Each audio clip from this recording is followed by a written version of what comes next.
Welcome back to World Crisis Radio for our second hour, and keep up with everything at Tarpley.net, Tarpley.net, and from minute to minute at Webster G. Tarpley on Twitter. We are simply trying to digest the consequences. Obama's now got 5 wars going: Afghanistan, Iraq, Pakistan, Libya, Yemen. Yemen is now a war. Joint Special Operations Command operating there with the CIA. And as of the 20th of June, Obama is impeachment bait. If he's continuing to bomb Libya after the 20th of June, he must be impeached. And we put that call out to everybody. And we have very limited time, but we always want to keep up with the the anti-Obama revelations, the question of his constitutional inability to serve, which is the bedrock for the broad-based opposition that we need, that can, and basically everybody can agree on.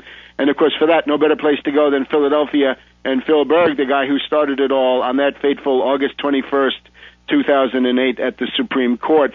Phil, can you give us a quick summary, because we're pressed for time? Sure, I know you are, and keep after Obama.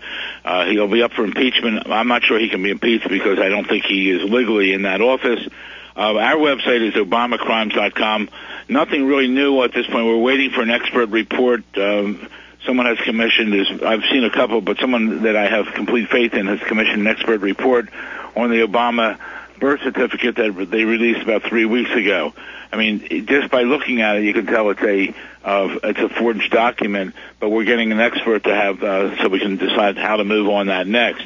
I just can't believe the audacity of Obama to produce a document which is a fraud. I mean, it just shows that he's above everything. He thinks he's above everything. He can do whatever he wants to do. And look at I'll do a comparison here. Look at what's going on with Congressman Weiner from New York. Everyone wants to have an ethics investigation. They want him to resign and everything else. What he did is not good, but what Obama has done is 20 times, 100 times worse than that. Obama is a fraud. Obama is a phony. It's the biggest hoax against the United States of America. And members of Congress, I think, are on the verge of treason when they do not look into and hold hearings. If they would hold one hearing, the new Republican head of the committee now, Darrell Issa from California, if he would hold a hearing, Obama would be out of office. If the national papers, the top fold, would make this a big story, like investigating Obama, he'd be out of office. But they keep protecting him and protecting him and protecting him. And we're working on something. We're also working on something to raise some money right now, a substantial amount of money to ask for in effect, the deep throat regarding Obama. You know, who has the information? Because someone does. You know, we talk about Weiner could be in a position of being blackmailed. I think Obama has been in a position to be blackmailed for the last 2.5 years, and perhaps he is. And that's why he's done these unbelievable things to the detriment of all of us. So we have to stand firm, everyone out here. When the show's over, please go to obamacrimes.com. Send it on to everyone you knew. We're getting ready to file another lawsuit. We're looking for the expert on the birth certificate issue right now, the audacity of Obama to put up another phony document, and it's absurd. So I know you have many other things to do today. Thank you for having me on, and obamacrimes.com, and we'll be back with you next week. Good. That will be interesting, Phil, to get the final word on that forgery, because that opens up a whole new thing. And as you've often said, it's what you do is one thing; it's the cover-up, and the way they get you is the cover-up. And this certificate is now the cover-up. So more power to you. That's obamacrimes.com, obamacrimes.com, and we'll see you next week, God willing. Okay? You got it. Thank you. See you soon. Now let's again shifting gears into finance here in our second hour. And this week we had the reactionary Republicans maturing a consensus that a short default would be a good thing, that the United States on their watch, with their connivance and their complicity, with their responsibility, to drive the United States into national bankruptcy. It has never occurred. Don't listen to them in the form that they're talking about it. It has not happened. This is something quite new, and believe me, you don't want to find out what the results will be. You'll see that the U.S. federal budget is in some ways the basis of the world economy and continues to be. So newspaper articles Tuesday, Wednesday this week GOP mainstream thinks that a short default would be a good thing. Now, in the background, as we mentioned before, Stanley Druckenmiller, sometimes known as Drunkenmiller, Stanley Druckenmiller, a cohort of Soros.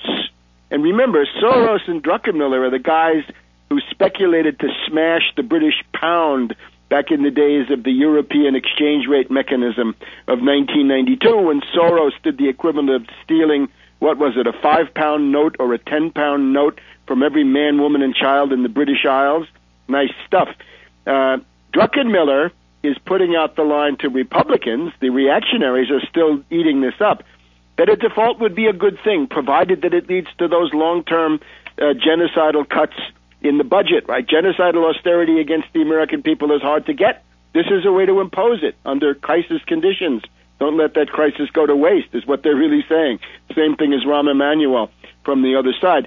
If you go back to an old EIR, Executive Intelligence Review of 1995, you'll find an article by me showing that Druckenmiller was telling that same line to Domenici, Senator Pete Domenici in the Senate, back in 1995 when the budget question, the debt ceiling question, led to a confrontation between the reactionary Republicans and Clinton. Now, the funny thing, though, funny and ominous that has happened then, is the Chinese then came forward. As soon as they saw this thing about the emerging Republican consensus, that there would not be an increase in the debt ceiling, the Chinese delivered a new ultimatum to the United States. There's no other way to see this. It is a second ultimatum. First ultimatum, if you attack Pakistan, you're attacking China. Back off. This one, you go bankrupt, you default, you're playing with fire. Back off. Stop playing with fire. Stop playing with fire. Now, this comes from a delegated spokesperson. Again, this is done this is already a bit more energetic, right? This is not completely behind the scenes. This is public, and it's being delivered by a delegated spokesman, Chinese Central Bank advisor Li Daokui, Lidaokui, speaking at a conference in Beijing. Daokui delivered, this is semi-official and therefore official, the following statement, and I quote, "If a default happens, the Chinese government should have a consultation with the U.S. government. China can promise that we will not sell our holdings of U.S. debt, but the United States must also promise that you will not hurt our interests by guaranteeing the safety of our investment. I really worry about the risks of a U.S. debt default, which I think may lead to a decline in the dollar's value," unquote. Now, what does that mean? That the U.S. eats the losses if the dollar declines? Well, the dollar has been declining. This is the kind of territory you don't want to get in. But it reminds us, if you don't have an economic recovery program, you're on your way to becoming ethnographic material. And you better learn Chinese so you can hear the orders and follow the orders. And you better learn Chinese so you can be interviewed by the anthropologists that they'll send over to find out about this lunatic belief structure called the free market, free enterprise, and all the rest of that, which seems to have destroyed what used to be the industrial powerhouse of the world. Remember now, the Chinese are going to have an aircraft carrier soon, the first one, right? They bought an old Soviet keel of an aircraft carrier, and they're soon going to finish it up. So that was a very pointed warning to the lunatic Tea Party reactionary Republicans, the Druckenmillers. Senator Kyle says he wants $2.5 trillion of cuts over 10 years to get the debt ceiling increased, and that's what we've heard from McConnell, that's what we've heard from Boehner, and so forth. And beyond that warning from Li Daokui, the ultimatum, we can also point to a statement by a less official person who says the U.S. is already defaulting, and we'll get to that in a minute. A Chinese spokesman saying the U.S. is already defaulting. Back in a minute.